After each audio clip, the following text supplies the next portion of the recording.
Pois bem, é o professor César Guimarães, professor titular do Departamento de Comunicação da Faculdade de Filosofia e Ciências Humanas da UFMG, né? É uma referência nacional e internacional sobre questões de cinema, né? Interface com antropologia, filosofia. Eu queria destacar, já acompanho, né, o trabalho do César desde os anos 90, né, tenho uma grande admiração por ele. Eu queria destacar dois pontos de inflexão nessa trajetória extremamente rica, né? Acho que uma coisa que pode ser afirmada com certeza é que hoje no Brasil, se na Faculdade de Letras a pessoa ela tem liberdade para estudar Eustáquio, Sukhorov, Tsai Ming-liang, isso é graças ao trabalho do César, né, que fez uma tese de doutorado muito marcante, Imagens da Memória, que era um livro que a minha geração ela leu meio obsessivamente, né. Para além disso, também eu queria destacar o trabalho do César, né, como uma espécie de grande eminência parda intelectual num evento que já acontece há algumas décadas lá em Belo Horizonte, que é o Fórum Doc, né? E do Fórum Doc a gente teve toda uma geração de brilhantes cineastas lá de Contagem, né? Mesmo um filme como o Arábia, eu acho que seria impossível sem o trabalho investigativo e pedagógico do professor César, né? Então ele vai fazer a primeira apresentação e depois, né, num efeito tipicamente de transmissão de tocha a Antônio Cândido, passaria a palavra para o Pedro Rena, que foi orientando do César, né, fez uma dissertação em que ele tomava a questão da máquina do mundo como uma espécie de fio condutor para entender as artes plásticas e o cinema na contemporaneidade, inclusive analisou também o Arábia, e atualmente ele desenvolve uma pesquisa no doutorado sobre a relação de Drummond e cinema, né, vocês, alguns puderam ver, alguns meses atrás, Pedro e Roberto organizaram um evento muito interessante sobre isso lá na Sala Humberto Mauro, em Belo Horizonte. Então, sem mais delongas, passo a palavra para o César, né, que vai ter meia hora para falar, depois Pedro, e depois a gente pode pensar aqui num debate entre nós. Muitíssimo obrigado. O prazer é redobrado por estar nessa mesa com o Pedro, né, que até há pouco tempo foi meu orientando, junto ao PPG-Com, lá na Fafiche, meu mestrando dedicadíssimo, como todos aqui conhecem, né? E queria agradecer também a Rafaela, que me prestou o notebook dela para que eu pudesse ler o meu texto. Bom, eu fico até um pouco constrangido, porque eu vou começar e eu vou falar do cinema, né? Mas a Aline disse, é um evento transversal. Eu espero que tenha uma interlocução com o universo da literatura. Eu gostaria de começar agradecendo, então, aos colegas do Fórum Doc BH. Foram eles que me apresentaram esses filmes do chamado Coletivo Carrabing, né? Na edição dos seus 25 anos, o Fórum Doc apresentou uma mostra desses filmes feito pelos povos aborígenes, né, do território norte da Austrália, em aliança com uma antropóloga, que é Elizabeth Povinelli. Então é muito recente o meu contato com esses filmes, e agradeço especialmente ao professor Paulo Maia, que também é integrante do Fórum Doc, que me permitiu rever esses filmes. Eu pensei em uma dinâmica que é a seguinte: eu vou ler uma parte do texto, em seguida eu vou mostrar 3 pequenos trechos de um filme de 2016 chamado Sonhos de Água Salgada, um filme feito quase que integralmente com imagens de celular, e em seguida vou fazer um comentário final. Eu previ um texto menor para que a gente pudesse assistir os trechos do filme e ter esse pequeno comentário também, tá bom? Vamos lá começar aqui o procedimento. Se eu estiver fora do foco aqui, vocês me falem, tá bom? Eu vou precisar abaixar aqui. Lendo assim, tá bom? O som tá bom? Tá bom? Acho que assim eu consigo. Bom, então vamos lá. Deixa eu marcar meu tempo aqui.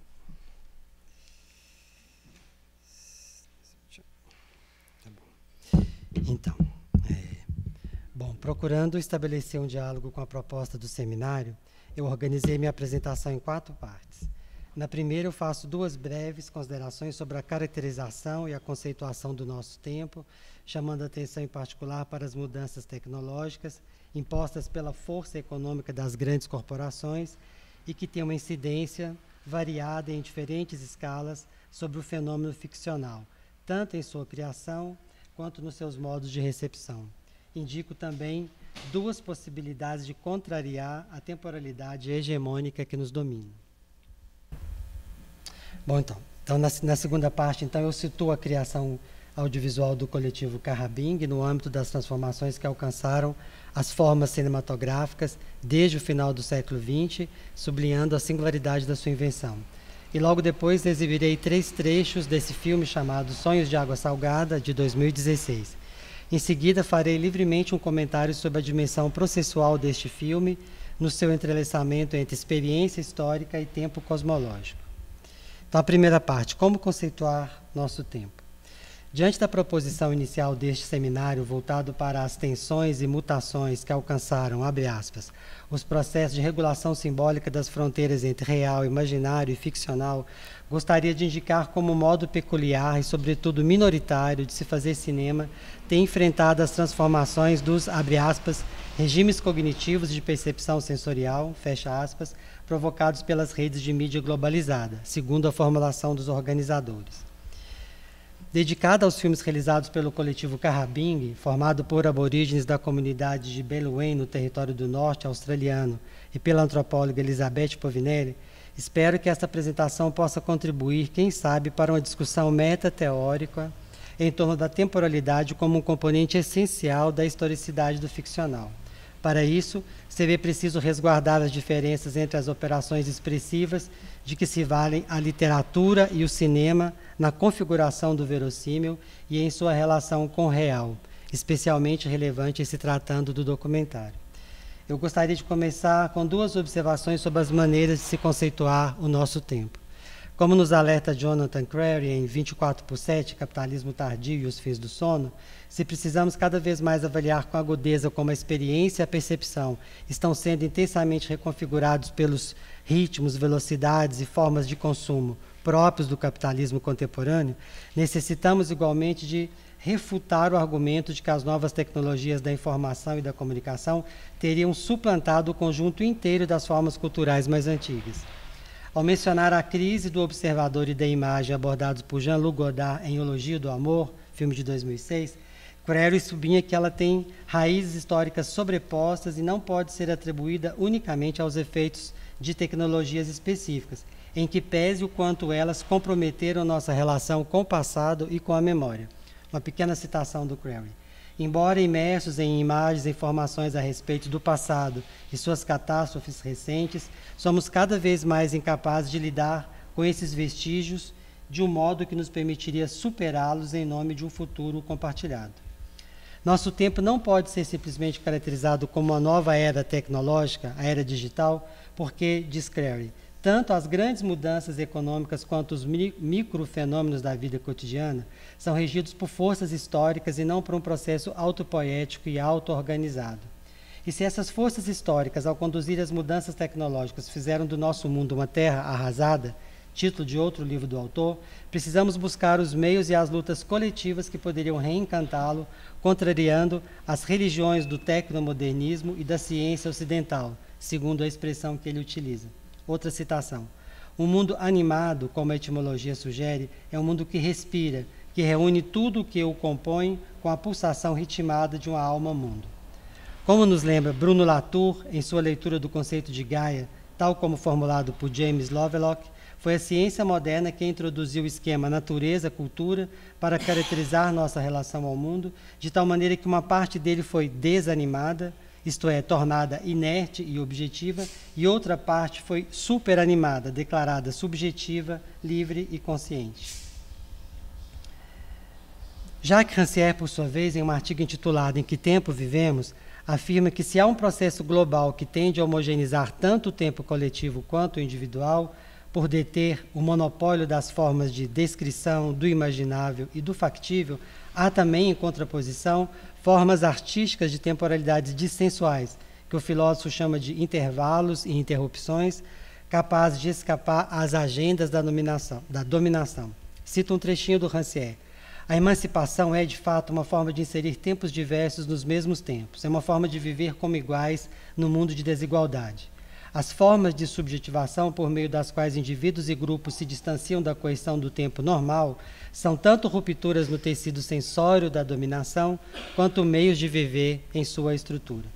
Em particular, eu gostaria de me deter em um processo fílmico dissensual e emancipador, aquele do coletivo Carrabing, que ao seu modo muito peculiar, desocidentado, também atua, cito, nas encruzilhadas das temporalidades e dos mundos da experiência, nos termos de Rancière, ou então na existência entrelaçada entre a experiência histórica e o tempo cosmológico, nos termos das antropólogas Elizabeth Povinelli e Barbara Glaucewicz. Então, segunda parte. Os filmes Carrabing e a história das formas cinematográficas.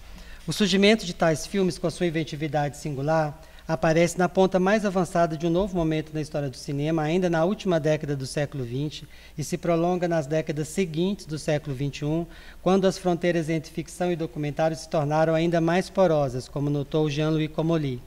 No campo do documentário, coloca-se em crise a separação entre a obra e o processo que a produziu, de tal maneira que o filme documenta tanto sua gênese quanto seu transcorrer.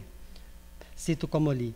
A gênese da obra era eclipsada por ela mesma, como a larva, a crisálida e o casulo são eclipsados pela borboleta. Deixando de deter a última palavra, a obra nos chega engajada em um conjunto de enunciados que não a separam dos movimentos que a geraram, das fontes que a animaram e do corpo coletivo que a desejou. Ela, diz Comolli, representa um coletivo de trabalho para um coletivo de espectadores. É o que se vê, por exemplo, se quisermos pegar, né, o cinema brasileiro, é o que se vê, por exemplo, em Serras da Desordem, de 2006, do André Tonati, na trilogia de Vincent Carelli, Corumbiara, que é de 2009, Martírio, que é de 2016, co-dirigido por Ernesto de Carvalho e Tatiana Almeida, e o mais recente, Adeus Capitão, de 2022, em co-direção com Tatiana Almeida. De outro lado, e de maneira complementar, a ficção passa a se valer de elementos documentários em seus temas e em seus procedimentos expressivos, tal como acontece em Através das Oliveiras, de 1995, do Abbas Kiarostami, No Quarto de Wanda, 2000, do Pedro Costa, 24 City, 2009, do Gia Zanquet, ou então, né, para tomar um brasileiro, A Cidade é uma Só, de 2012, do Adilei Queiroz. Nos termos deste seminário, podemos dizer que uma consciência do ficcional surge no âmbito do cinema em meio às passagens, deslocamentos, vizinhanças e movimentos de mise-en-abîme entre ficção e documentário. Em uma das vertentes, inaugurada por Kiarostami, tal como nos diz Comolli, recorre-se aos elementos documentários para retardar a ficção e o seu efeito normalizador e retificador das subjetividades dissidentes. A ficção draga para o seu interior a relação constitutiva que o documentário mantém com o real. Resistência, risco, imprevisto, desobediência dos atores não profissionais diante das exigências ilusionistas do roteiro, dificuldade de falar, timidez, paralisia, sideração. E, no entanto, em razão disso mesmo, o cinema se vê reanimado, revigorado. Escreve Comolli: após o terremoto, após a catástrofe, quando o velho mundo é demolido, o que resta? A possibilidade da fábula, da ficção, da mentira. Vocês viram que a palavra catástrofe aparece 2 vezes, ela vai aparecer uma 3ª vez na relação com os filmes. Eu vou mostrar então, espero que não tenha sido muito corrido, gastei 10 minutos. Eu previ outros 10 minutos para mostrar 3 trechos desse filme e um pequeno comentário para terminar, tá bom? Bom, então, os trechos que nós vimos, esses 3 trechos, eles mostram fragmentos dos 3 universos que coexistem em torno de um incidente na vida cotidiana de uma família indígena estendida. O motor do barco estragou e 3 versões se apresentam para explicar o que aconteceu. Para alguns, a água salgada corroeu a fiação. Já para Trevor, trata-se de uma punição dos ancestrais, pois há muito ele e sua família não visitavam o território do sonhar da água salgada. Para Linda, capturada e convertida pelos pastores cristãos no passado, no ano de 1952, no antigo assentamento de Delisaville, os homens não conseguiriam consertar o motor e seria melhor procurar ajuda na igreja. Lá, os pastores lhe dizem: foi seu povo morto que quebrou o motor do barco. Os ancestrais presenciam esta cena e reagem enfaticamente dizendo que estão vivos, enquanto seus rostos se fundem às imagens de arquivo. Então, um pequeno comentário final. Os filmes do coletivo Carrabing são realizados em um contexto que entrelaça as existências dos povos aborígenes ao que Elizabeth Povinelli chama de catástrofe ancestral, produzida historicamente pelo colonialismo e pela escravidão. As epistemologias e ontologias liberais do Ocidente têm suas raízes violentas fincadas nessa catástrofe. poderíamos dizer que os filmes Carrabing, ao se valerem em seu processo de criação e em sua escritura da configuração cosmológica dos sonhares, que não se pautam nem pela evolução nem pela linearidade temporal, eles são uma resposta contraditória e paradoxal, nos termos de Jacques Rancière, à maneira como os efeitos desta catástrofe ancestral alcançam e conformam o presente deles e o nosso também, como escreve a Barbara Klokoczewicz. Uma pequena definição do que é, na linguagem dos antropólogos, seria a dimensão totêmica, né? Mas a Povinelli recusa a tipologia tanto do totemismo quanto do animismo para se referir a essa criação dos seus amigos aborígenes. Mas nessa definição da Bárbara, a noção do sonhar, dos ancestrais do sonho, do tempo do sonho, não se refere a um simples tempo das origens, mas a um espaço-tempo que abrange simultaneamente o passado, o presente e o futuro, e no qual estão estocadas todas as possíveis combinações entre os elementos da existência. O sonhar inclui todo o possível, ele não tem ponto de partida nem de chegada específico. É a condição da vida e de todas as transformações. O mais decisivo, contudo, reside no modo com que os filmes, em seus processos de feitura, em fricção com os componentes históricos da catástrofe ancestral e na economia de seus recursos expressivos, produzem o que Keina Freitas chamou de embaralhamento de tempos ou inversão de espaço-temporalidades, que confrontam a ordenação eurocêntrica e linear das medidas temporais uniformizadoras fomentadas pelos poderes coloniais. Keina Freitas nos diz, cito, no filme, as sobreposições de imagens e sons na tela e a montagem consecutiva de cenas de versões, temporalidades distintas, ajudam a criar a ideia de co-possibilidade das diferentes linhas espaço-temporais para a história. A espiritualidade traz uma dualidade entre visível e invisível ao ser trabalhada como camadas de sobreposição imagéticas e sonoras. Esse efeito se intensifica na terceira versão, pois estamos dentro da perspectiva dos ancestrais. Nela, eles estão vivos e Linda, que é a agente externa, sem permissão para permanecer. Assim, as imagens do presente na nossa linha temporal, Linda e os sacerdotes, transpassam e se sobrepõem em transparências do passado, com ruídos e interferências de imagens e sons embaralhando ainda mais as camadas. Fim da citação. Neste momento, podemos retomar a interlocução com as proposições que orientam o seminário. Quais seriam as implicações que essa invenção fílmica Carrabing poderia trazer para pensarmos a historicidade do ficcional entre nós hoje? Parece-nos que elas giram em torno do vínculo inextricável entre três componentes. A elaboração fílmica da experiência particular da catástrofe ancestral, tal como vivida pelos aborígenes, que adquire uma dimensão processual feita simultaneamente de elementos históricos e cosmológicos.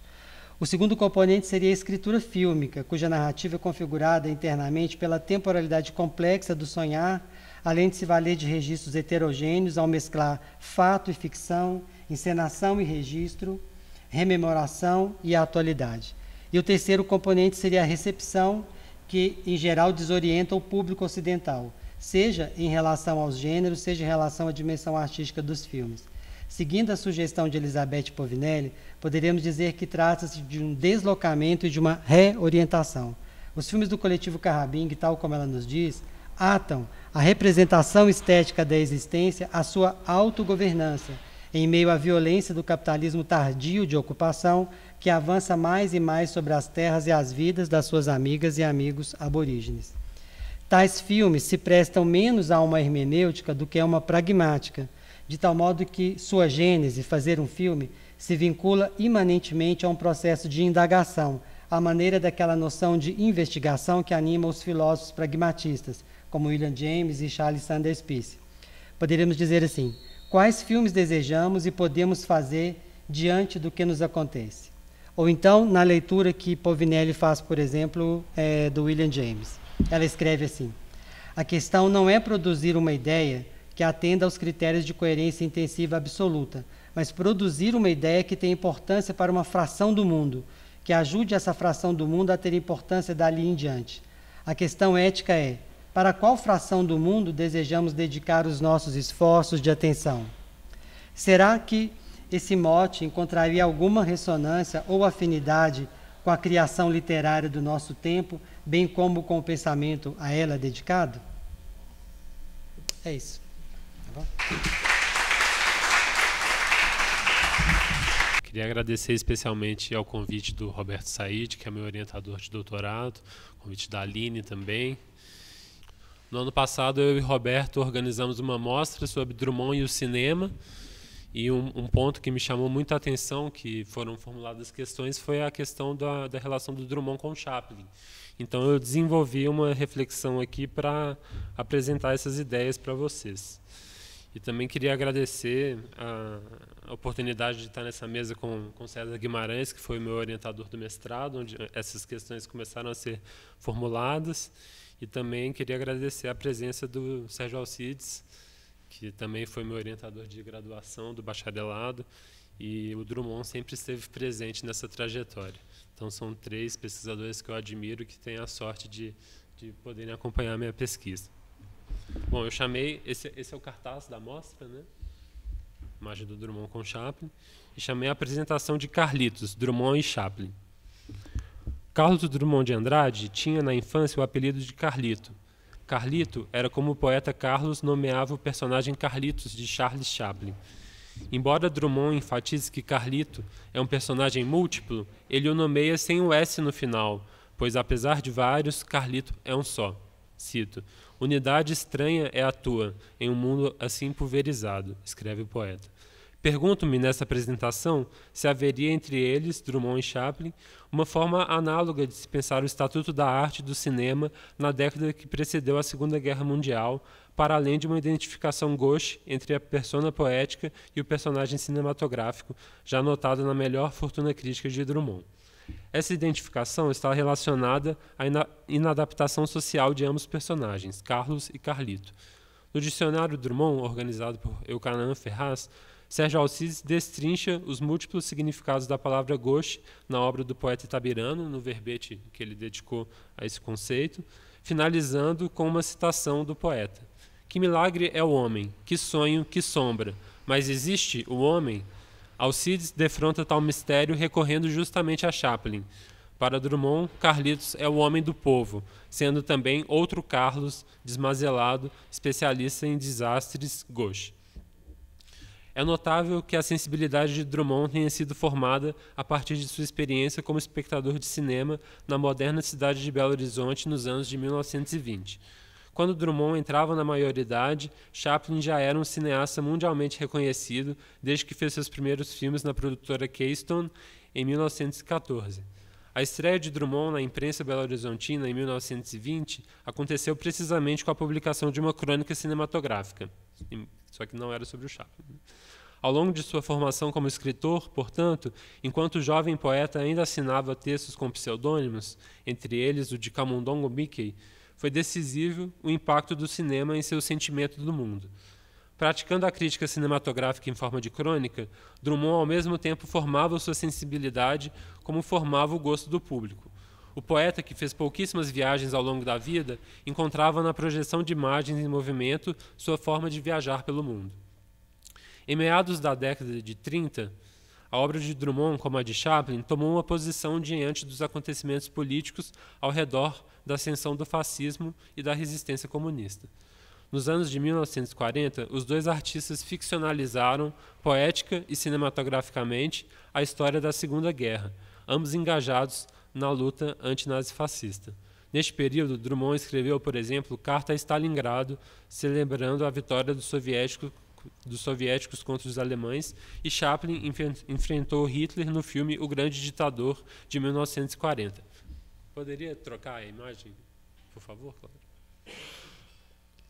A ficção tornou-se uma arma política e ideológica com a qual o poeta e o cineasta tomaram partido na história. Se a arte ficcionalizou a história, Hitler já havia transformado o ficcional em histórico ao roubar o bigode do personagem Carlito, usurpando a popularidade do artista para construir sua persona política. Um elemento de caracterização do personagem fictício que alcançou, nas palavras de Drummond, uma imagem universal, foi confiscado pelo ditador para sua projeção histórica e imagética. Isso demonstra como o ditador vislumbrava o poder da ficção e do cinema, instrumentalizando-os para realizar suas manobras políticas. Para tanto, valeu-se do pastiche do bigode de Chaplin, que era, a esta altura, o artista mais célebre no mundo. A última aparição de Carlito se deu neste filme, O Grande Ditador.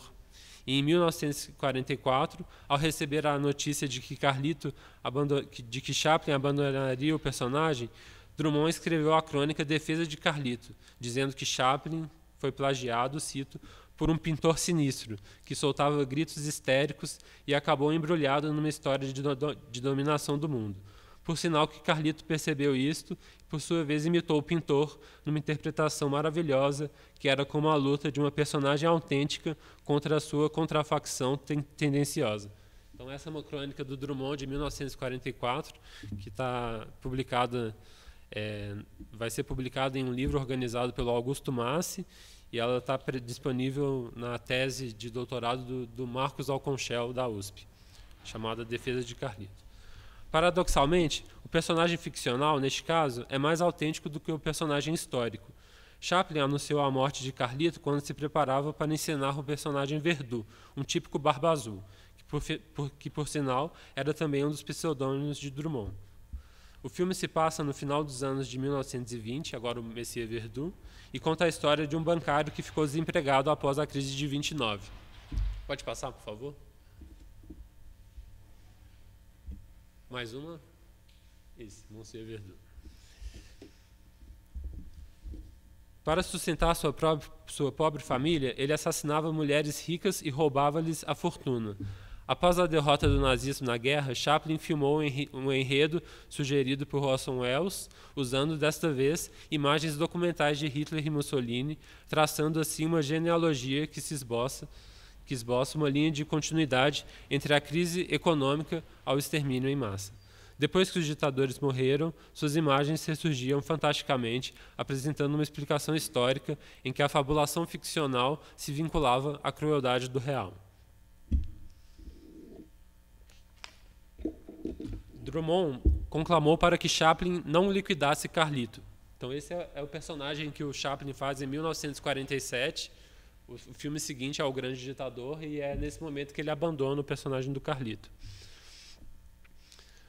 Cito Drummond: o personagem que porventura se tem enjoado, mas que pertence ao nosso tempo e faz parte da nossa vida. A morte de Carlito, no entanto, coincide com a catástrofe causada pelo conflito mundial. No mundo do pós-guerra, não havia mais lugar para a magia de Carlito. André Bazin reconhece o martírio de Carlitos e afirma que Verdu não só sucedeu, como é o próprio avesso de Carlitos. O segredo de Verdu é a metamorfose de Carlitos ao avesso. Segundo o crítico francês, Carlitos, Verdu e Charles Chaplin são uma única pessoa. Em Tempos Modernos, de 1936, Chaplin fez uma crítica ao capitalismo industrial. Uma década depois, como Messias Verdu, o alvo foi o capitalismo financeiro. Nessa metamorfose do operário em ditador, depois em assassino em série, Chaplin parece mostrar um mal-estar dentro da história do cinema da primeira metade do século, sendo que essa forma de arte foi ao mesmo tempo emancipadora, capaz de figurar o povo, mas também serviu ao fascismo para a manipulação das massas. Essa ambiguidade está presente em Metrópolis, de Fritz Lang, filme de 1927, que é uma obra ao qual Tempos Modernos de Chaplin faz algumas referências. Metrópolis mostra, ao mesmo tempo, a exploração capitalista e a mistificação das massas. O filme realizou uma crítica social, mas também inspirou Hitler, que, identificando-se com o herói, convidou Fritz Lang e sua esposa e roteirista do filme, Thea von Harbour, para serem os cineastas oficiais do nazismo. Após uma cisão, Lang declinou o convite e fugiu para a França, enquanto Harbour passou a integrar a equipe cinematográfica do regime totalitário. Com olhar retrospectivo, podemos dizer que a ficção inspirou um momento histórico que manipulou, por sua vez, o imaginário estético e político das massas. Segundo Marc Cousin, historiador do cinema, Hitler gostava de Metrópolis e sua cenografia agradou ao seu arquiteto Albert Speer.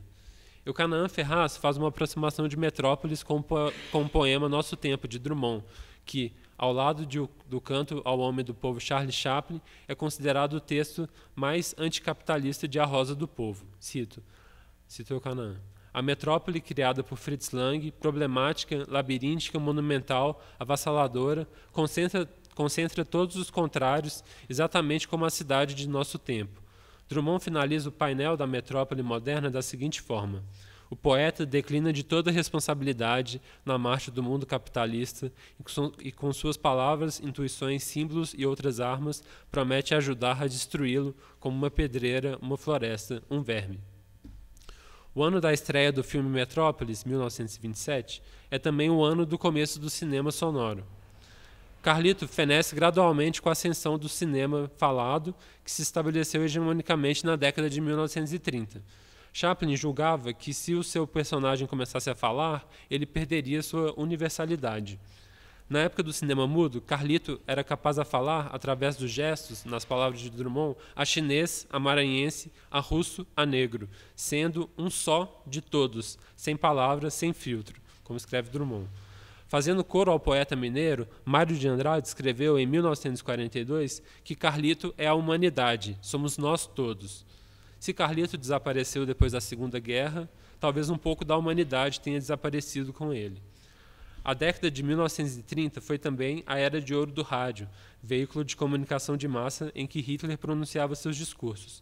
O cinema começou a falar no mesmo momento em que o ditador se comunicava com as massas através das tecnologias de transmissão de mensagens para grandes públicos, como o rádio, o alto-falante e o cinema. Essas técnicas foram instrumentalizadas de forma dogmática com o objetivo de manobrar as massas por parte do regime totalitário. Chaplin pressentiu que não havia mais lugar no mundo para seu personagem Carlito, que era repleto de encanto, fantasia e sentimentalismo. Na primeira e última vez que Chaplin fala através de Carlito é no discurso final do filme O Grande Ditador. O personagem recobrou seu bigode roubado pelo seu duplo autoritário para dirigir ao mundo um discurso humanista contra o totalitarismo. A admiração de Drummond por Chaplin era tamanha que ele guardava consigo uma versão impressa desse discurso. Em um relato de Fernando Jorge, Drummond disse ao jornalista que admirava tanto o grande ditador que guardou um trecho do discurso de Carlitos que ele leu ao amigo. Não vos entregueis aos inimigos do homem, homens máquinas, com cérebros de máquinas e corações de máquinas. Vós não sois máquinas, vós sois homens. Tendes amor à humanidade em vossos corações. Isso é o Drummond interpretando o texto do Chaplin para o amigo Fernando Jorge. Depois de escutar, fascinado, Fernando Jorge disse a Drummond: você leu tão bem que me deu a impressão de ser o próprio Carlitos. Nos filmes mais engajados de Chaplin contra o mundo capitalista e contra o nazifascismo, neste período entre 1935 e 1940, em que críticos notam que o cineasta assumia uma postura ideológica e uma consciência histórica, Drummond disse que enxergou em tempos modernos, cito, uma eficiente sátira contra o regime capitalista e seu trabalho mecânico, brutal, desumano. E, em Um Grande Ditador, Drummond viu uma premonição, uma crítica aniquiladora contra os regimes de arbítrio de natureza nazi-fascista. De fato, com sua consciência histórica, que era também consciência ficcional, Chaplin encenou, na vanguarda do cinema industrial, a experiência do totalitarismo alemão. O filme começou a ser realizado em 1937, com financiamento do próprio cineasta, contra a vontade do Estado americano, que só entraria na guerra em 1942. Chaplin adiantou-se à catástrofe que estava por vir. Mário de Andrade assistiu ao Grande Ditador em 1942 e afirmou que se tratava de uma obra das mais estéticas que o cinema já produziu, reconhecendo que o filme de Chaplin era obra grandiosíssima. Mário demonstra como o filme não era um mero reflexo da história, ressaltando o caráter estético do mesmo no que diz respeito à sua elaboração ficcional. Todos os recursos do cinema sonoro foram utilizados por Chaplin para Chaplin cantar, nas palavras de Mário de Andrade, o triunfo da verdade, da sua verdade, fazendo referência ao filme nazista de Leni Riefenstahl. A história e a ficção viram-se perspectivadas entre a verdade do discurso dogmático de Hitler e o canto de liberdade de Chaplin. Se Hitler instrumentalizou o cinema para proferir a verdade, Chaplin retrucou com força máxima, exprimindo a sua verdade, sendo um porta-voz do povo antinazifascista. O crítico modernista Mário de Andrade se pergunta se Chaplin consegue de fato apontar um futuro ou revela antes o espírito o espírito de fim de século de decadência. Mário afirma que Chaplin ainda é um homem do passado e estourou com um discurso que tem todas as aparências de uma apologia. Do futuro? Ele se pergunta. Absolutamente não, do passado. Para o escritor, o significado político de O Grande Ditador, cito, ainda é o riso, ainda é a gargalhada, ainda é o passado, porque os que realmente apontam o futuro não sabem rir. Continuo citando Mário. Nós nos satisfazemos em rir, quando o nosso dever é destruir Hitler, destruir o nazismo, destruir todos esses totalitarismos que preferem o individualismo da máquina estatal a isso que somos todos, Carlitos em busca de uma distribuição mais humana das desgraças e felicidades do mundo. André Bazin também comenta a força de destruição contida no acerto de contas de Chaplin contra Hitler. Cito: ao obrigar o bigode de Hitler a reintegrar no mito de Carlitos, Chaplin destruía o ditador. Segundo Mário de Andrade, no fim do filme já estava anunciado o martírio de Carlito. No discurso final, cito: por que Chaplin abandona a personagem de Carlito para nos surgir pastoralmente na personalidade de Charles Chaplin? Não será isso uma vaidade oitocentista? Uma saudade do século das luzes que acreditou demais em si mesmo? Fim de citação. Antes de ficcionalizar Hitler, Chaplin tinha o projeto de encenar outro personagem histórico, Napoleão Bonaparte. No filme O Grande Ditador, o nome parodiado de Mussolini é, por sinal, Napolone. Paulo Emílio Salles Gomes sustenta que o cineasta inglês era um romântico. Cito: basta lembrar ter sido Chaplin um dos poucos herdeiros autênticos da paixão do século XIX por Napoleão Bonaparte. As notícias veiculadas durante 10 anos sobre as suas intenções de encarnar na tela o imperador não eram fortuitas e correspondiam à fascinação que o personagem histórico exercia em sua imaginação. Esse entusiasmo só feneceu quando Hitler chegou ao poder. A lembrança do modelo antigo foi pouco a pouco substituída pela ambição de ser, pela sátira e pregação, o anti-Hitler. Fim de citação. Nas suas histórias do cinema, Jean-Luc Godard sustenta que o cinema é uma coisa do século XIX, mas que foi resolvida no século XX. Cito Godard: porque vejo o que aconteceu no alvorecer do século XX. A tecnicidade resolveu reproduzir a vida, então inventaram a fotografia e o cinema. Yasmin Bidin sugere que para o cineasta franco-suíço, o real pode ser uma ficção, tanto como a ficção pode ser real. A série Histórias do Cinema, portanto, ficcionaliza a história e, no mesmo gesto, historiciza a ficção. Não por acaso, a imagem de Chaplin é recorrente no documentário. Em um desses momentos, o rosto de Carlito, proferindo o discurso, é montado de forma acelerada, alternando-se com a imagem de Hitler. Se Hitler se valeu da estética para construir sua propaganda política, o gesto de Chaplin enfrentou o ditador neste mesmo campo, o da imagem e do imaginário. Nas palavras de Matheus Araújo, professor da USP, o embate entre Chaplin e Hitler trata-se de um duelo imaginário. A ficção chapliniana implica-se, assim, não só com o real, como também e principalmente com o imaginário. A expressão sentimento do mundo, de Drummond, poderia ser aplicada ao cinema de Chaplin dos anos 40. Ambos se consideravam cidadãos do mundo.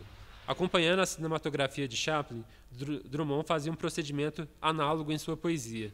Se seus primeiros poemas são mais sintéticos, individualistas e irônicos, Marlene de Castro Correia diz que Drummond tinha, em alguma poesia de 1930, inspiração consciente ou inconsciente nos filmes de Carlito.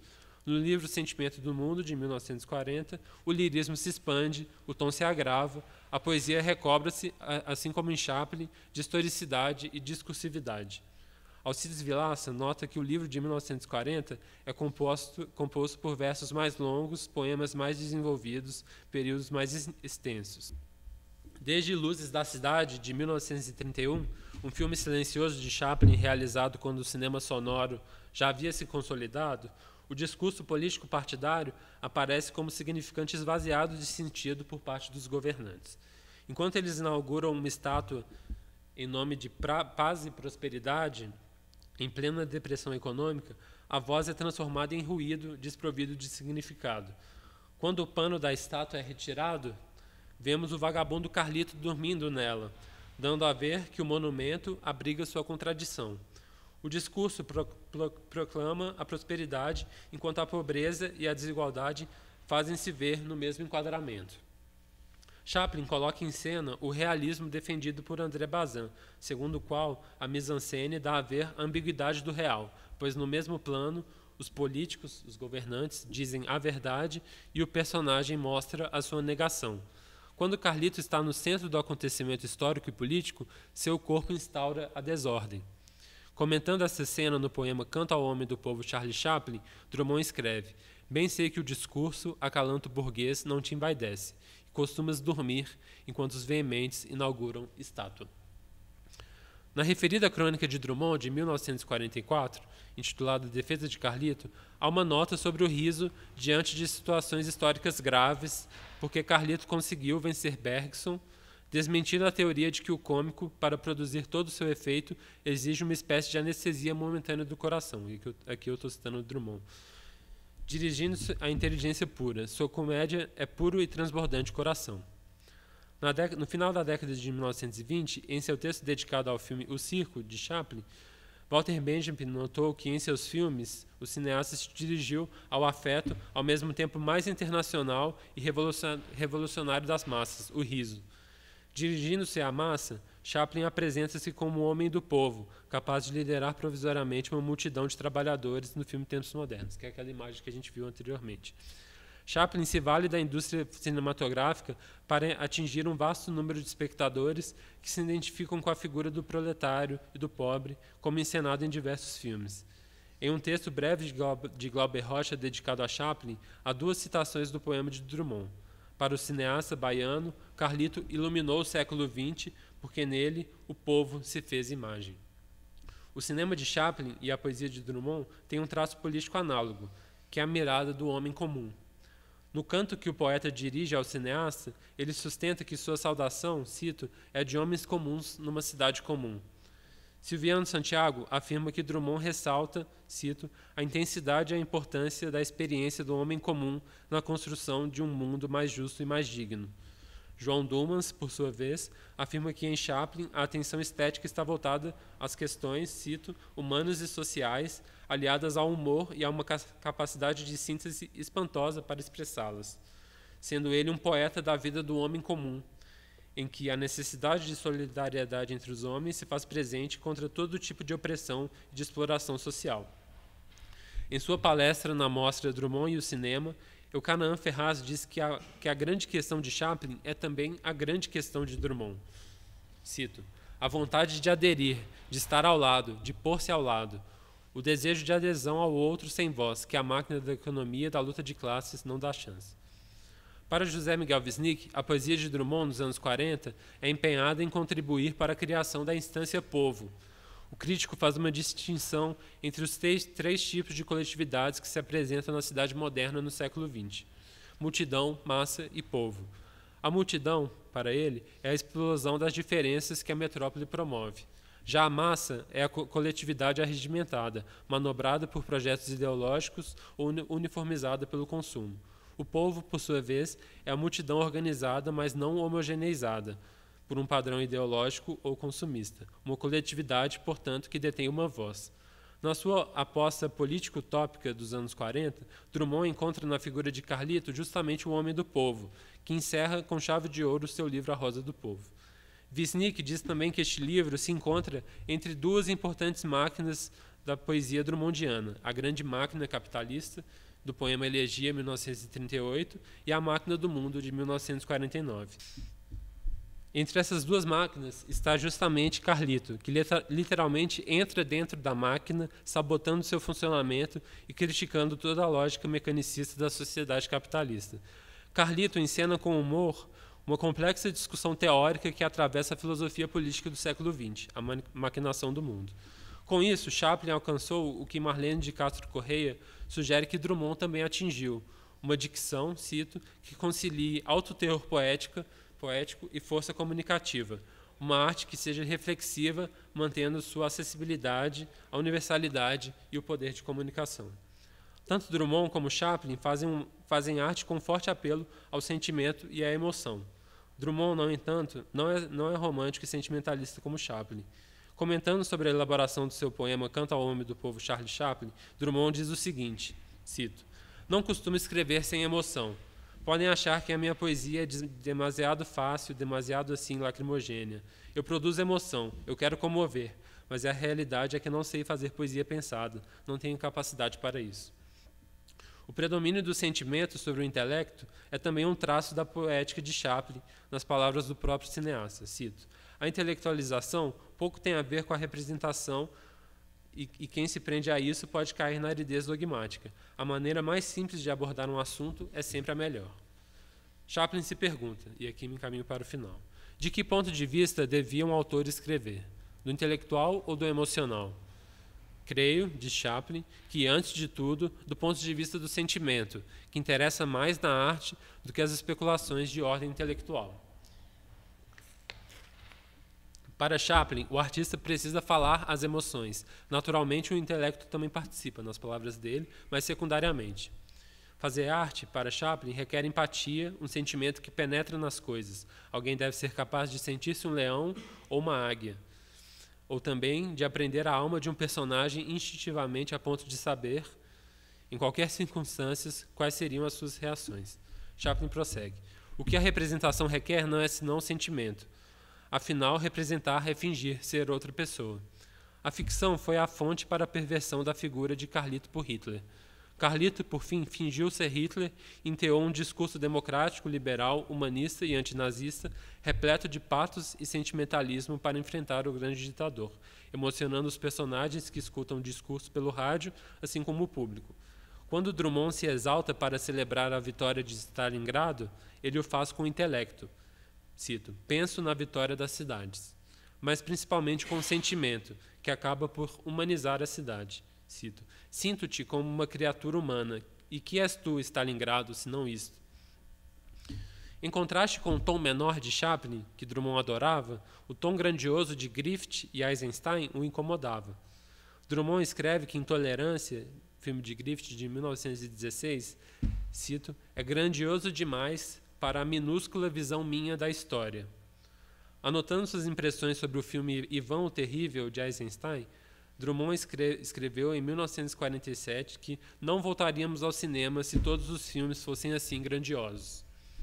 Para José Maria Cansado, biógrafo do poeta, um pouco do olhar de Drummond, da sua imagem do mundo, da sua imagem do humano, do seu sentimento do mundo, foi colhido na poeira luminosa da projeção de um certo tipo de cinema.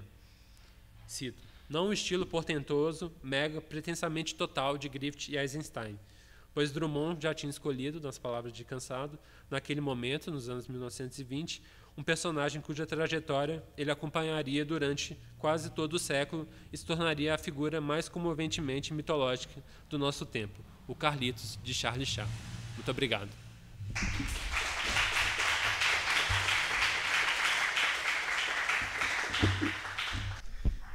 Bom, a primeira pergunta para o César, estava te ouvindo, César, me lembrei daquela frase aforismo do Warburg, né? Todas as épocas são esquizofrênicas.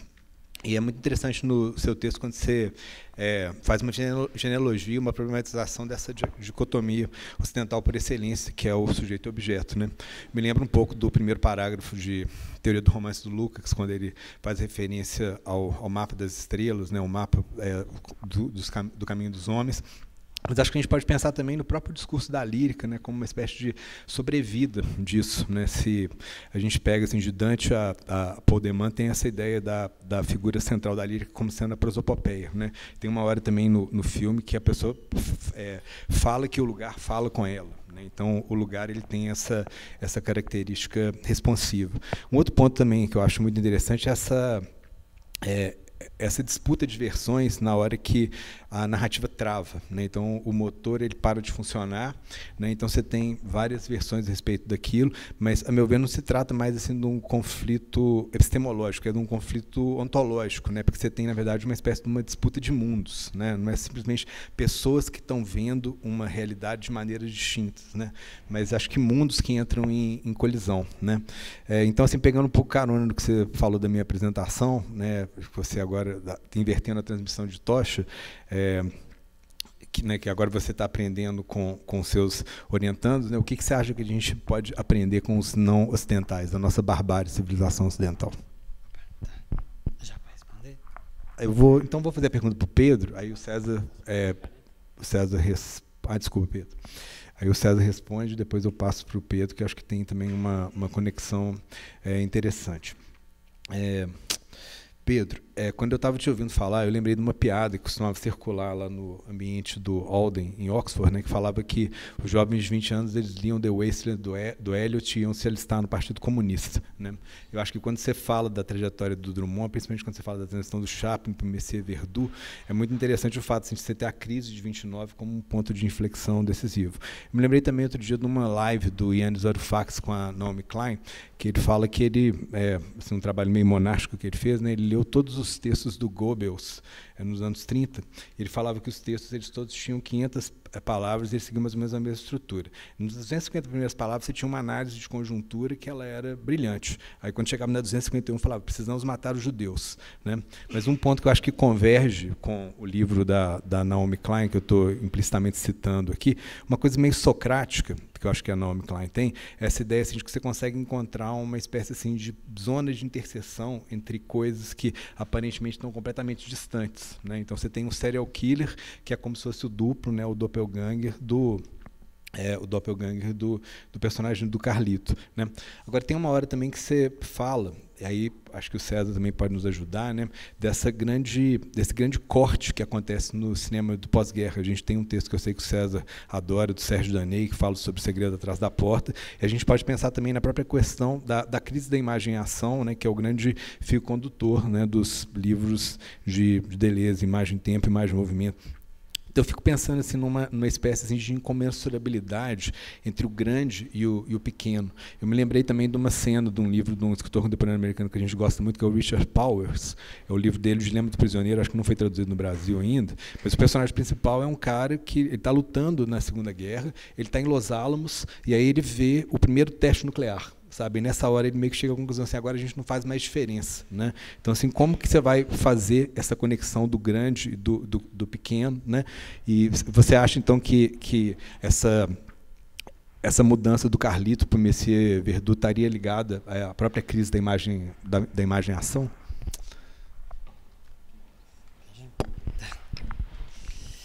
Então, muito obrigado, Emílio, pela questão. Difícil, né? Bastante complexa, mas é isso mesmo, aprendendo com os novos, né? Quando eu digo isso é porque eu sempre, em ocasiões, eu gosto de retomar isso assim. Na verdade, eu fui formado pelo Fórum Doc, porque foi lá que eu vi vários e vários filmes, e eram esses meus alunos muito jovens, muito antenados com o cinema do Brasil e de outros lugares que organizavam as mostras e tinham aquela energia, uma vivacidade que só eles têm. Então, né, se por um lado, assim, durante um bom tempo a minha formação veio, né, daqueles que me antecederam, chegou um momento em que eu ganhei uma formação vinda dos mais jovens, que eu acho que é alguma coisa para deixar alguém bastante contente que isso possa ter acontecido e que possa continuar acontecendo, né? Bom, o Emílio pertence, de certa maneira, a essa geração. Nós estivemos juntos em alguns momentos numa revista que nós tivemos, Deveres, Cinema e Humanidades. Emílio escreveu para a gente nessa revista. Foi um pequeno sonho, né, que a gente teve. A revista durou alguns números. Depois tornou-se impossível continuar com essa publicação. E Emílio, encontrei ele em vários outros momentos, falando não só sobre cinema, sobre música também. Né? Mas, enfim, então, sobre a questão aqui. Perdoem assim, a má performance, eu sempre fico muito sem jeito, um pouco embaraçado nessas ocasiões, ainda mais quando está sendo filmado, vai ser mostrado no YouTube. Mas o que eu quis apresentar aqui, de uma maneira assim, tentando dialogar bem de perto com as questões do seminário, vocês devem ter visto, foi uma defesa da historicidade, né? Repensada, recolocada sob novos termos, numa articulação com os elementos da cosmologia de um povo, da cosmologia, né, do povo Carrabing, num movimento muito similar ao que está acontecendo numa certa produção cinematográfica brasileira. Né? Eu tenho colegas que analisam isso de maneira muito mais apropriada. Vou citá-los aqui, né? São os trabalhos do André Brasil dedicados ao cinema indígena, que tem mostrado como que a cosmologia dos diferentes povos incide na forma mesmo dos filmes, na sua escritura, sobretudo o que ele chama de um fora de campo cosmológico, né? E ele tem analisado diferentes filmes de diferentes povos, mostrando como isso acontece a cada vez de uma maneira. A outra colega é a Cláudia Mesquita, que tem se voltado para o cinema brasileiro, mas trabalhando já com o que ela chama de uma elaboração histórica construída por esses filmes, entre eles, por exemplo, os filmes do Adirley. Então, a minha vontade foi de situar a maneira como no campo do cinema a historicidade ela é retomada num diálogo com a cosmologia dos povos, o que vale para os povos indígenas, que vale para os povos afro-brasileiros. Fala-se, por exemplo, né, de um cinema quilombola, fala-se então dos cinemas negros no plural. Acho que tudo isso tem uma incidência muito forte no campo do cinema e da teoria do cinema e da maneira da gente pensar as ficções. E você tem toda a razão, né, Emílio? Assim, a questão é como levar em conta a ontologia desses universos e imaginar como é que ela alcança a historicidade. E aí, nessa minha apresentação, eu fiz questão, né, de sublinhar 2 pontos. Assim. Primeiro, seguindo a leitura do Jonathan Crary, romper mesmo com essa maneira como muitas vezes a questão da história é esquecida em função dessa mudança acelerada da tecnologia, né? E ele é, né, uma pessoa de formação da esquerda, marxista, enfim, vai chamar a atenção para a maneira que, por mais que a nossa vida esteja mudando e a própria paisagem antropológica esteja mudando em função das chamadas novas tecnologias, tem vários nomes para isso, de maneira muito enfática, ele recoloca a questão da história, dos processos históricos, das lutas econômicas, né? Então, eu venho de uma área, a comunicação, que foi desde muito cedo muito fascinada pelo aparecimento das novas tecnologias. Praticamente isso coincide com a minha chegada no campo da comunicação, né? Sou da letras, meados da década de 90, que é o início da internet. Eu chego na comunicação, a comunicação tem ali um momento de muita fascinação em torno dessas novas tecnologias. E eu estava lá com o pé no cinema, na literatura, ou seja, contrariando, acho que continuo contrariando até hoje, né, uma certa fascinação em torno dessas novas tecnologias. Foi por isso que eu, né, trouxe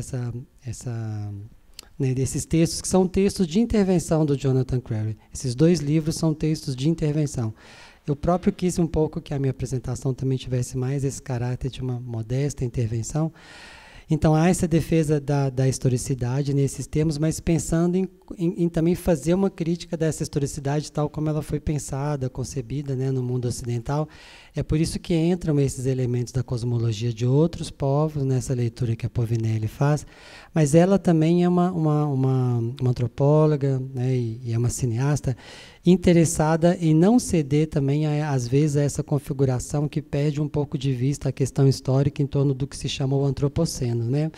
Ela é mais próxima, e eu também me sinto mais próximo, de denominações como capitoloceno ou plantationceno, que ao invés de adotar um postulado ontológico do nosso tempo, pode-se dar o nome a isso de Gaia, né, se quiser. Tem diferentes maneiras de ler o conceito de Gaia, ou antropoceno, né, ou a crise do regime climático, enfim. O que é interessante é que essa autora, ao lado de outras, ela está reivindicando que há uma dimensão histórica. Então, o postulado é de natureza histórica e política, né? E ela diz que, se nós quisermos pensar o antropoceno, é preciso, na verdade, postular como condição do nosso pensamento mesmo e da nossa ação política, isso que ela chama de um axioma da existência, e que ela articula ao que ela chama da catástrofe ancestral. E essa catástrofe ancestral, ela tem duas grandes forças cruéis e terríveis, né, que é o colonialismo e a escravidão. Ela toma isso como um postulado político, histórico, e recusa o que seria, né, uma maneira de olhar para o nosso tempo que não levasse em conta esses 2 fatores. E aí, tanto os outros, os não ocidentais, quanto nós, estamos, por assim dizer, colocados nessa relação entre uma catástrofe ancestral e uma catástrofe por vir, né? Essa catástrofe por vir é que recebe diferentes nomes. A Stengers chama isso, por exemplo, de intrusão de Gaia, né?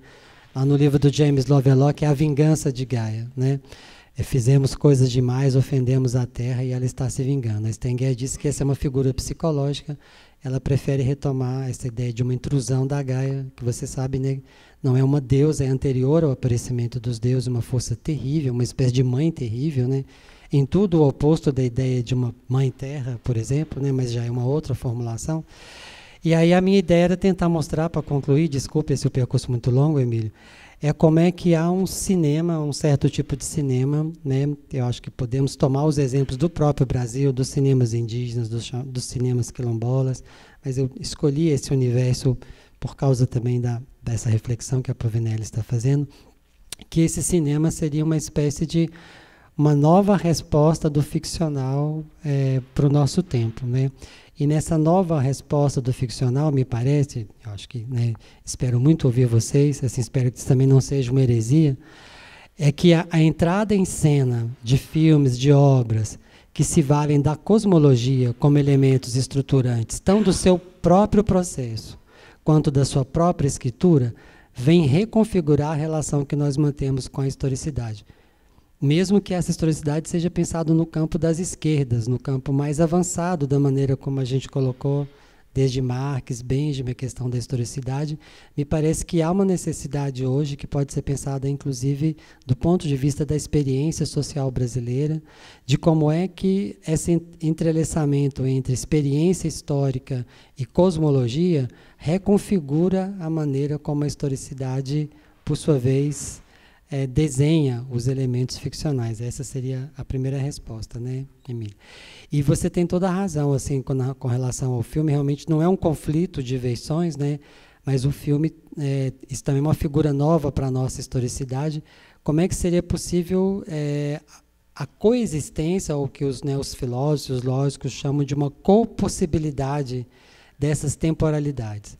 Isso não está, por assim dizer, contemplado num pensamento ocidental, mesmo que seja um pensamento assim, né, o materialismo histórico, dialético, né? Então, mas como eu venho dessa formação, e eu achei interessante esse momento em que pensadores que vêm dessa tradição da esquerda, né, preocupados com a questão da historicidade, eles encontram esses outros povos que estão, a partir da sua cosmologia, entrelaçada à própria experiência histórica, oferecendo talvez uma outra maneira da gente pensar a historicidade daquilo que a gente faz como ficção, daquilo que a gente faz como arte, né? O esforço foi esse. Como vocês viram bem nesse filme, é um filme feito praticamente só com imagens de celular, então se apropriaram dessa tecnologia, né? Há esse outro desenho que a gente pode conversar sobre essa outra maneira como ele cifrou o ficcional. E a outra coisa, para terminar e passar para o Pedro, é essa reivindicação também de um certo afastamento dessa nossa vontade de interpretar, né? O que eu falei, assim, ela prefere, por exemplo, mais uma pragmática do que uma hermenêutica.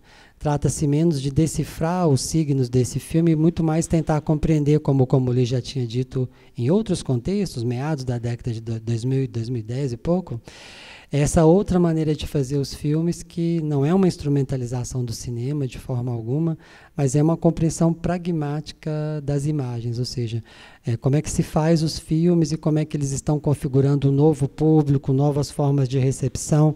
E aí ela também é uma defensora da maneira de com que esse cinema não deveria ser visto apenas como um objeto estético, mas ele constitui o que ela chama de uma analítica da existência.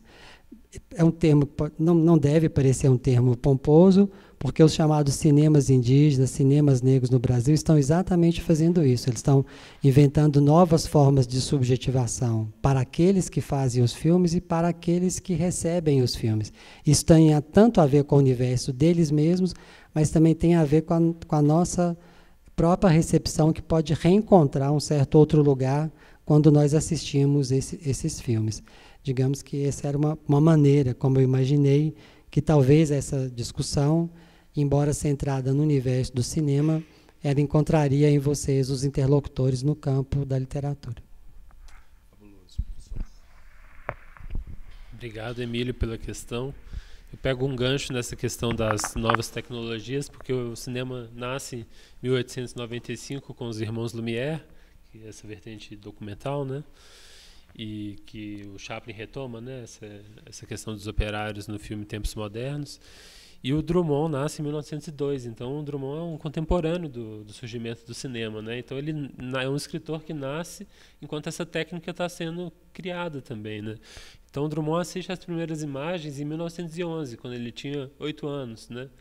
Então o Griffith estava fazendo os primeiros filmes ali, antes do cinema narrativo se consolidar, e o Chaplin se estabelece ali em Hollywood em 1914, e o Drummond acompanha a obra dele, do Carlito, desde essa época, né? Então, uma coisa que o Drummond ressalta muito é essa questão da universalidade dos gestos do Carlito, né? Que consegue falar através das imagens a qualquer povo do mundo, né? Então, talvez com essa nova técnica do cinema falado, essa universalidade se perdia um pouco, né? E o Mário de Andrade também foi um precursor da crítica de cinema no Brasil, acho isso notável, né? Desses escritores que estavam tão interessados no cinema na época do modernismo. E o Mário falava que o cinema mudo era uma espécie de arte moderna por excelência, uma arte pura, que se libertava da palavra, do teatro, para encenar situações com os gestos, né? E parece que o alcance assim de o Chaplin de alguma maneira vai na contracorrente do aburguesamento do cinema, né? E do cinema que se torna narrativo e tudo mais. E com o cinema falado em 1927, o Chaplin parece já perceber aí um mal-estar que eu acho que pode ter a ver com essa crise da imagem em ação. Porque a tecnologia do som, Thomas Edison, já poderia fazer filmes falados no começo do século XX. E o cinema se apropria do som e começa a usar o som justamente quando o nazismo está no poder, nos anos 30. Então acho que o Chaplin percebe esse mal-estar da técnica do cinema diante dos acontecimentos políticos da época. Então ele faz esses filmes silenciosos, né, Luzes da Cidade, depois Os Tempos Modernos, quando o cinema falado já estava consolidado, né? Então parece que o Chaplin tem essa resistência que o Drummond percebe isso no Carlito, né? Então ele defende o Carlito quase que como essa resistência a essa tomada política extremista do cinema pela extrema direita, né? E uma questão que me pareceu interessante é que quando o Chaplin defende o Carlito na passagem para o Messier Verdoux, parece que o Drummond não percebe que alguma coisa que o Chaplin percebia. Essa é uma das minhas hipóteses. Como se o Chaplin, no Messier Verdoux, em 1947, já percebesse esse mal-estar causado pela Segunda Guerra e nessa falta de crença no mundo que o Deleuze fala, né? Então, esse duplo do Hitler, né, o cineasta que é o duplo do ditador, essa ideia desse duelo imaginário me parece muito interessante para o nosso seminário, né, que o bigode que já existia na ficção foi usurpado pela história, pelo real, né, e depois a ficção rebate esse roubo, né. E quando o Chaplin faz Messier Verdoux, ele faz um assassino em série, né?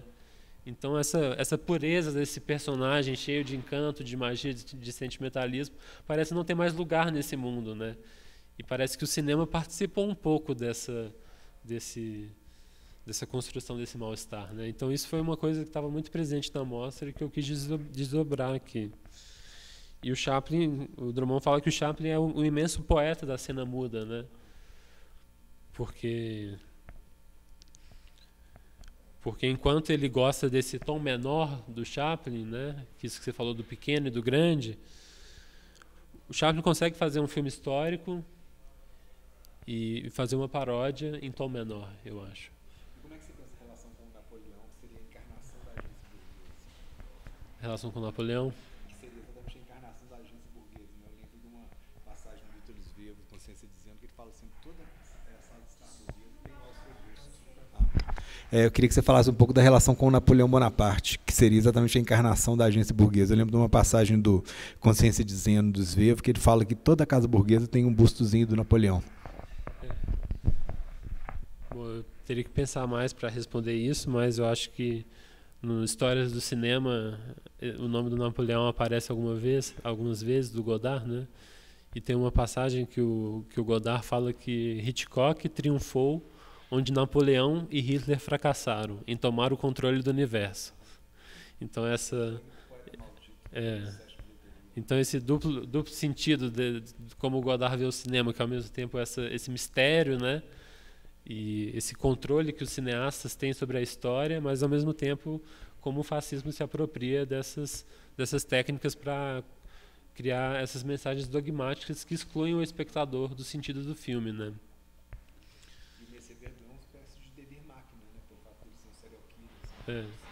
E aí, uma coisa do Messier Verdun é que se o Chaplin fez uma ficção com o Grande Ditador, Messier Verdun ele insere cenas documentais, talvez extraídas do filme da Leni Riefenstahl, né? E uma coisa que a gente discutiu na mostra é que o cinema falado tornaria essa arte das imagens mais realista. E tento distinguir o realismo do Bazin, né, que repõe a ambiguidade do real, e esse realismo totalitário que fecha o sentido em torno da imagem, né? E ao mesmo tempo, lendo um texto da Susan Sontag, Fascinante Fascismo, ela disse que o cinema da Leni Riefenstahl não seria realista, mas seria idealista, né? Já o cinema realista ali dos anos 30 seria o cinema dos soviéticos, né, da esquerda. Então, acho que era isso. E se o Drummond gostava desse tom menor do Chaplin, ele tinha essa resistência a esses filmes grandiosos demais, que também lidavam com a história, com personagens históricos, né, do Griffith, do Eisenstein. Microfone aberto, queridos. Eu queria fazer uma pergunta. Não é pergunta não, né? Propor uma reflexão para os dois, né? Sobre uma coisa que eu acho que é o que a gente vai encontrar aqui entre nós como nó de discussão, possível nó da discussão, que é assim, obviamente, estou só pensando, não tem resposta nenhuma para isso. Primeiro, a historicidade. César mostra com muita precisão, né, que uma coisa que filme faz é colocar em perspectiva a univocidade da história, né? É criar uma historicidade para a própria historicidade, né? Ou seja, sob esse ponto de vista, a ficção de alguma maneira, uma arma de combate, contra a narrativa, nesse sentido em que ela ela é capaz de colocar a historicidade unívoca em xeque. E aí a pergunta é, como é que a gente vai fazer para conviver com uma multiplicidade dessa historicidade? Eu lembrei muito quando você estava falando, César, do Euclides da Cunha. Uma das primeiras coisas que ele fala, né, quando ele está refletindo sobre o Canudos que ele encontra, né, é que ele diz assim, esses caras são iguais a nós, só que eles estão num outro tempo. Só que o que ele quer é reduzir o tempo, né? Ele quer acabar com a multiplicidade da temporalidade. Ele reconhece a múltipla temporalidade, mas ele quer, como homem moderno, reduzir, né? Tá, então parece que é isso. A ficção tem esse poder, né? Ou teria esse poder. Por outro lado, atribuir uma certa função ao ficcional não é exatamente parte do problema da manipulação que a gente vê hoje no mundo, né? Quer dizer, usar exatamente desses instrumentos, que pode ser pensado como contranarrativa, na verdade, para acabar com a historicidade e colocar no lugar dela um mundo manipulado. De volta lá para o problema Platão, com medo da poesia, né? Então, como é que vocês veem isso hoje? De uma maneira, Pedro, o que você mostrou também é que o Chaplin é isso também, quer dizer, ele usou da estrutura ficcional para agir politicamente. Parte do que a gente vê hoje é que a gente vê um certo uso também da ficção para fazer aquilo que a gente não gosta. Apagar certas questões que são do mundo concreto e impor uma utopia violenta, né, sobre isso, né? Então, um dos problemas que estão colocados aqui, que é um ponto de embate entre historiadores e estudiosos de ficção, quer dizer, é sobre o problema de atribuição de função para o ficcional, né? Queria saber como é que vocês pensam nisso. Só queria fazer mais um comentário para o Pedro. Assim, eu adorei as duas falas, eu gostei muito. O trabalho que o Pedro está fazendo é belíssimo. Eu queria fazer uma sugestão só de um texto de um filme que você não falou, que é o Dr. Mabuse, o jogador, do Fritz Lang, né? Parece que, para pensar como isso é verdura, é um filme fundamental, porque você já deve ter visto esse filme, está recuperado na internet, o Dr. Mabuse, é um filme de 22 para 23, é um filme sobre a crise da República de Weimar por causa da inflação de 2 bilhões por cento ao ano, né? E é um filme sobre dinheiro também, e o cara é um manipulador de várias ordens, né? Acho que vale a pena você incorporar o Dr. Mabuse na sua discussão. Obrigado demais pelas doações.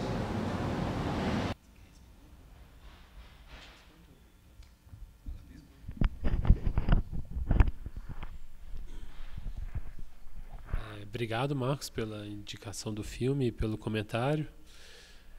Parece que essa função política que o Chaplin atribui ao ficcional nos anos 30, quase que como uma necessidade de tomar uma posição diante da história, eu acho.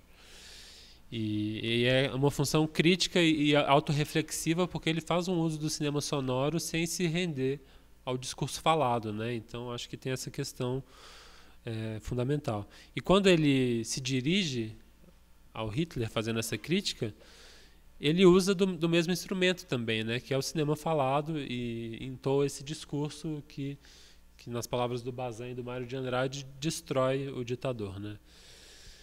Então, acho que nesse momento dos anos 30, tanto Drummond quanto Chaplin tomam uma postura de alguma maneira ideológica nas obras, sem ser panfletária, né? E os filmes e os poemas se tornam mais discursivos ao longo dos anos, né? Então, eu fiquei pensando se teria uma analogia, né, entre esses primeiros poemas do Drummond, que são mais imagéticos, sintéticos, irônicos, né, ligados a essa paixão pelo cinema mudo, e à medida que o cinema falado se consolida, o filme do Chaplin e os poemas do Drummond se tornam mais discursivos também, né? Então parece que o discurso vira uma necessidade de se posicionar através desse dispositivo, né? E eu acho que o caso do Fritz Lang é muito interessante, né, e curioso, porque o Tiago Mata Machado tem um texto no catálogo sobre o Chaplin, que chama Chaplin contra o Cinema Falado. Não sei se vocês conhecem esse texto. E aparece ali essa menção ao Fritz Lang, né, que o Hitler se apropria do filme, né, e vê o herói ali como se fosse um duplo dele também, né, que consegue conciliar ali as massas com o patronato, né. Então, eu acho notável que a ficção tenha sido incorporada pela política ali naquela época, né. E como os artistas também, Fritz Lang resiste a isso, né, e resiste a entrar no partido, e os cineastas começam a fazer filmes críticos a esses movimentos, né. Depois o Lang vai fazer Os Carrascos Também Morrem, né, nos anos 40, vai para Hollywood, faz filmes antinazistas, que é um texto do Brecht, né. Então era isso. Não sei se eu te respondi. Obrigado.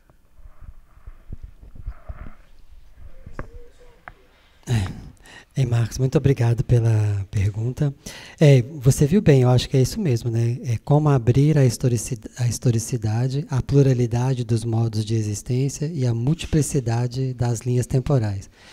Isso não deve ser tomado como uma operação abstrata, mas eu acho que ela deve ser, como você bem mencionou o exemplo do Euclides da Cunha, situado na espessura das experiências históricas particulares, e pode ser perfeitamente feito, né, na experiência social brasileira e em outras, né?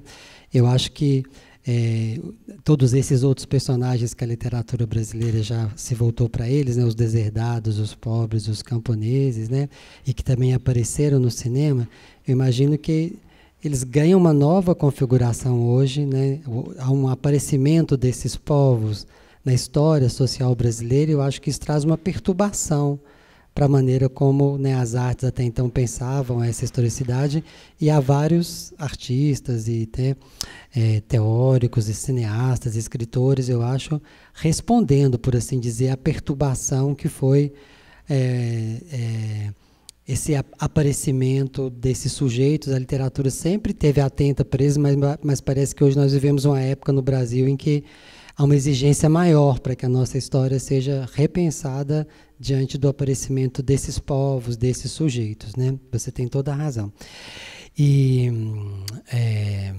também acho que não é o caso de se atribuir uma função, uma ficção, mas eu acho que eu fico pensando o contrário, assim, como é que a gente poderia olhar para os diferentes universos ficcionais e tentar compreender os procedimentos, os recursos que eles dispõem hoje para enfrentar o que está acontecendo. Então, no campo do cinema, por exemplo, né, assim, eu sou devedor dessa leitura do Jean-Louis Comolli, que é um autor que, apesar de mencionar essa porosidade entre a ficção e o documentário, nunca advogou a indistinção entre uma coisa e outra, né?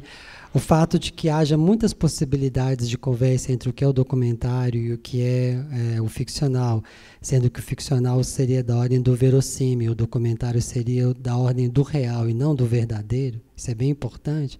O que interessa ao documentário não é o verdadeiro, mas é o real, a relação com o real, né?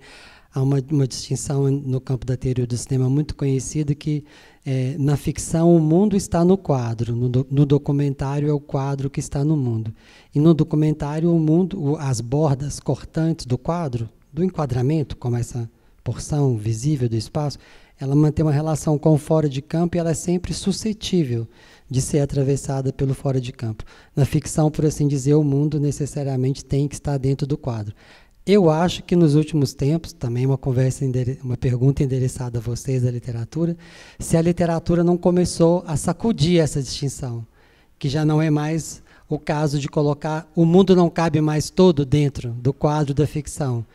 E isso vai ao encontro, eu acho, não é recente, né, digamos assim, desde que a literatura se fez metalinguística, parece que já era um problema, digamos assim, né? Ela questionava uma certa possível autossuficiência, por assim dizer, mas e seria possível colocar em conversa o cinema e a literatura no momento, por assim dizer, que eles utilizam procedimentos críticos para perturbar essa divisão. Mas ela é uma divisão corrente no campo da história do cinema, né?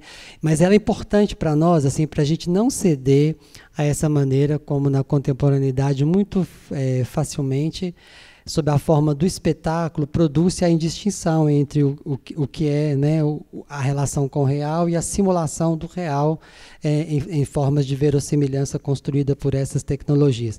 Então, fico pensando, assim, por exemplo, no campo do documentário. Não faz sentido algum para o campo do cinema documentário que um documentário se passe por documentário. Os chamados fake documentary ou mock documentary e tal, não faz nenhum sentido. Né? Assim, isso não é do campo do documentário e também não é do campo da ficção, porque aí qual que é a minha ideia? Me parece que no campo do cinema a ficção tem desdobrado procedimentos para fazer com que o leitor, o espectador, não entre por demais no bom lugar do espectador consumidor de espetáculos. Eu acho que aí é que esses autores eles têm essa referência, assim.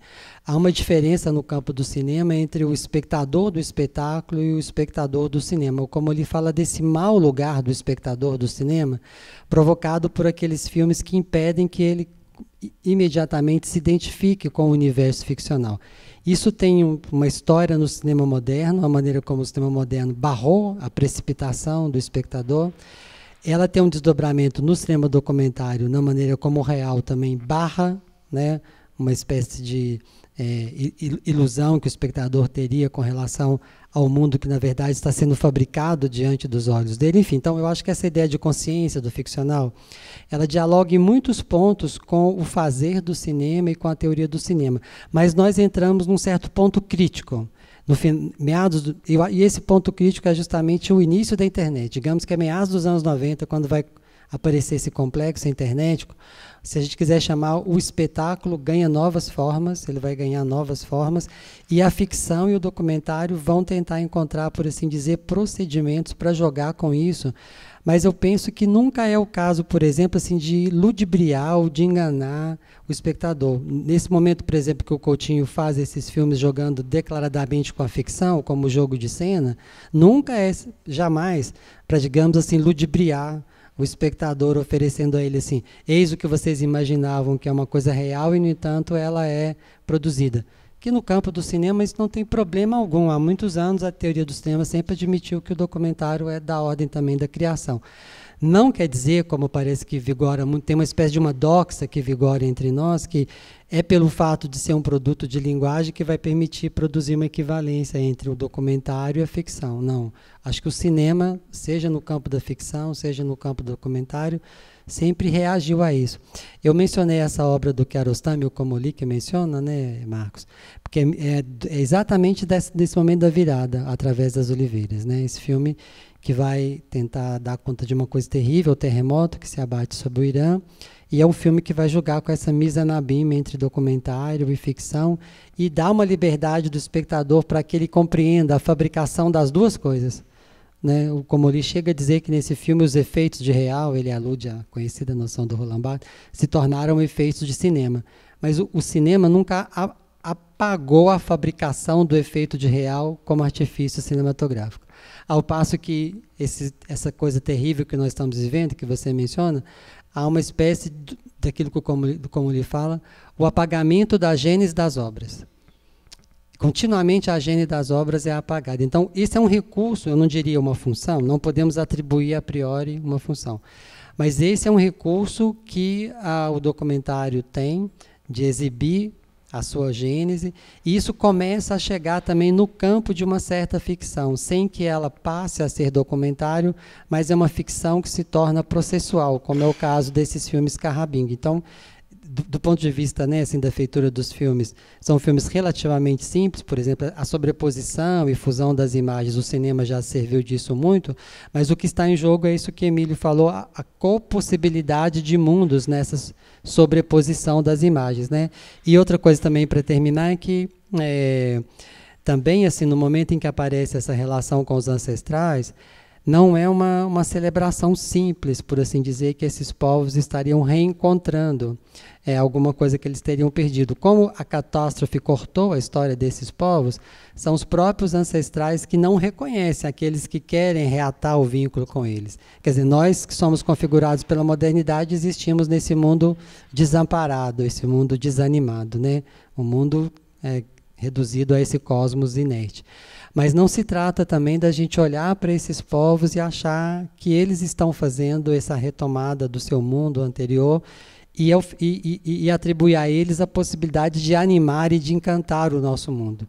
Mas como é que a gente poderia colocar em contato o nosso mundo feito dessa relação com o cosmos inerte com esses que tentam reanimar o seu mundo nessa relação com os ancestrais? Mas vocês viram no filme que quando eles voltam lá para ele, os ancestrais dizem, vocês nem vêm visitar mais, não vêm beber a nossa água, não vêm derramar o suor, nós vamos puni-los, os filmes vão puni-los. E para terminar, há um outro exemplo bonito, muito bonito, de um filme contemporâneo, que é o filme Daomé, da Marty Joplin. Não sei se vocês viram esse filme. É um filme que trata de um conjunto de estátuas, que na verdade são deuses, que são devolvidos ao Benin pelo governo francês, e ela vai filmar a devolução dessas esculturas, obras de arte, são termos nossos. Para eles, são figuras, são deuses, tem um certo lugar para se relacionar com eles. Mas tem duas invenções muito bonitas nesse filme da Marty Joplin. Primeiro é que ela inventa uma voz para um desses que estão sendo devolvidos, ela inventa uma voz para esse ancestral, e ele está tomado numa caixa escura, onde ele vai ser levado para o Benin, e ele tem dúvidas. Eles o reconhecerão? Para onde é que ele está sendo levado? Então ele está saindo de uma grande noite do esquecimento, encerrado, que ele estava no museu, e está voltando para o Benin, mas essa voz do ancestral dizia agora, eles me reconhecerão, eu reencontrarei o meu lugar.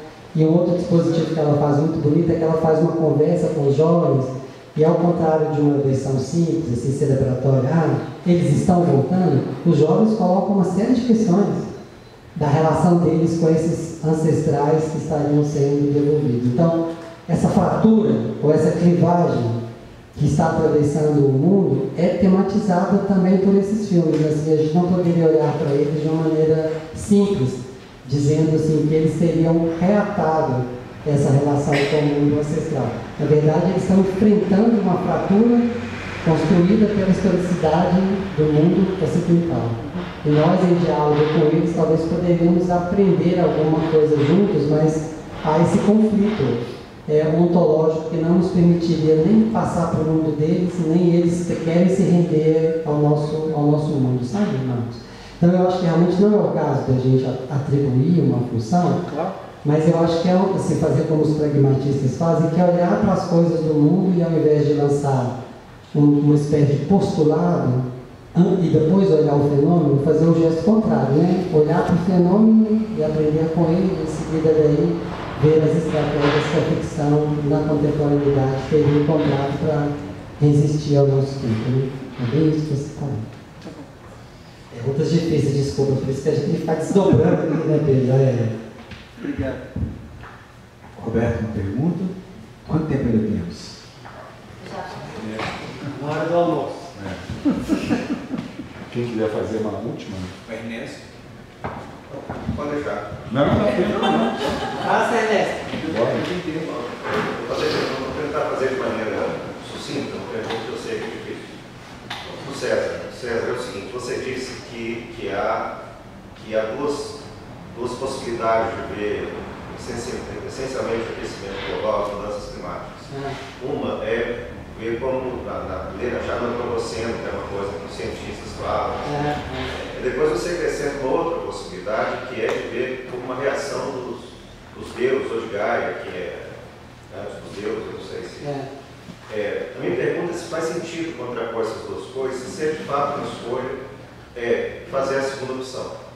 Na verdade, a razão dessa minha pergunta é a seguinte: existe uma teoria científica que tem uma origem, uma teoria cuja origem é claramente da ciência ocidental, e que é uma coisa que ameaça a todos. Quer dizer, se a explicação pelos deuses se coloca no mesmo pé. A resposta direta é que não. Tem uma explicação, tem um modelo explicativo só. E eu acho que sobre esse modelo explicativo, eu acho que tem um outro problema que se coloca, de outra natureza, que é a violência colonial sobre o modo como as pessoas vivem. Mas isso não tem consequência sobre qual a explicação que não ocorre. São duas coisas diferentes. Então, quer dizer, eu acho que a ideia que existam dois modelos, eu acho mesmo que essa ideia que existam duas ontologias, que do ponto de vista da filosofia que eu faço, pelo menos, é uma ideia que carece de sentido. Quer dizer, exatamente por essa razão. O que não significa que não existam outros problemas que se coloquem nesse mesmo espaço. Então eu pergunto se nós somos obrigados, para responder à violência colonial, a adotar a equivalência de explicações, uma explicação do aquecimento global, que quer que a ciência postule, e outra uma reação dos deuses, e essas são simplesmente duas explicações que são equivalentes. Então, para ser sensível a uma violência social, a gente deve abrir mão de explicação científica.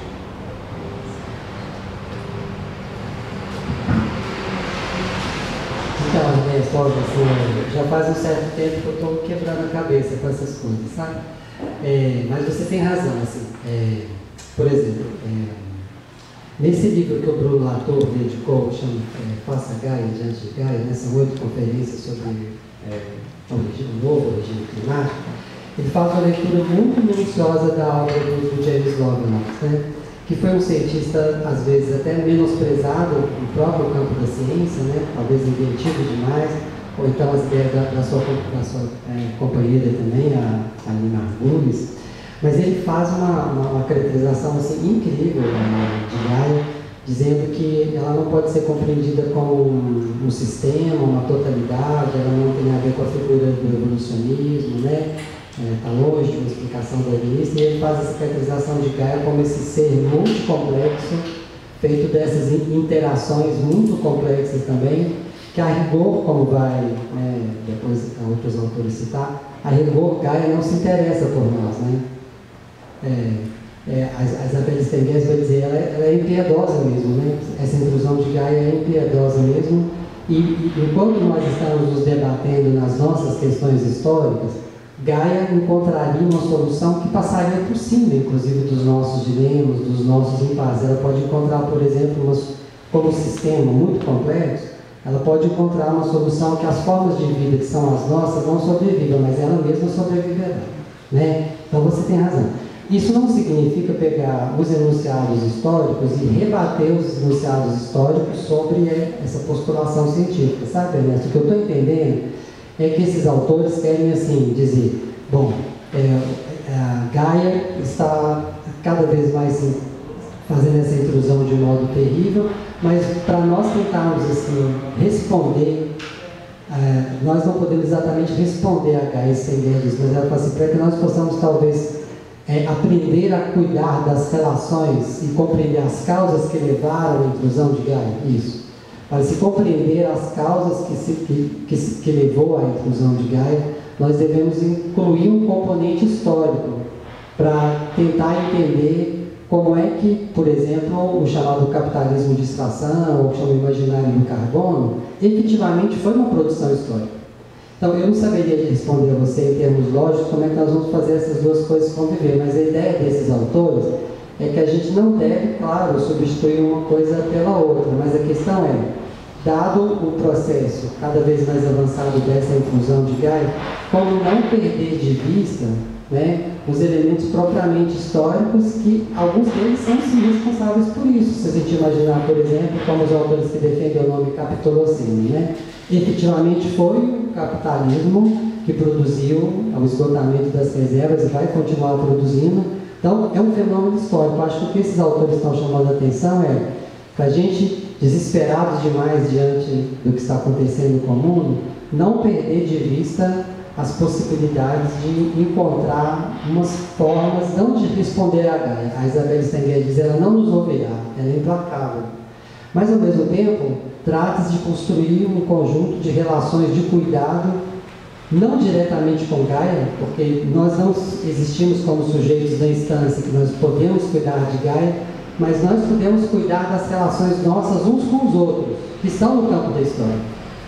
E a escravidão e o colonialismo são relações construídas dos homens entre si, né? E elas são possíveis de serem combatidas, compreendidas, enfrentadas, sabe? É nesse sentido, sabe? Então, o que esses autores dizem? Vamos chamar isso não de antropoceno, vamos chamar de capitoloceno, mas a questão aí, também do ponto de vista pragmático, acho que você pode nos ajudar, se a gente dá esses outros nomes para isso que está acontecendo, o que é que esses outros nomes suscitam em nós? Como afecção, do ponto de vista daquilo que atinge a nossa sensibilidade, e como responsabilidade política e ética para cuidar das relações que são as relações entre nós, porque também seria cruel se a gente se contentasse que Gaia é tão implacável e ela não olha para as desigualdades sociais, e somos nós que temos que olhar para as desigualdades sociais, sabe? Então, por isso que eu acho que essa visada dos autores que vão dizer, ó, essa história da extração dos recursos naturais e o seu esgotamento começou sim com o colonialismo. É preciso ver mesmo a plantation como esse grande lugar, a escravização e o que vai acontecer, as economias, né?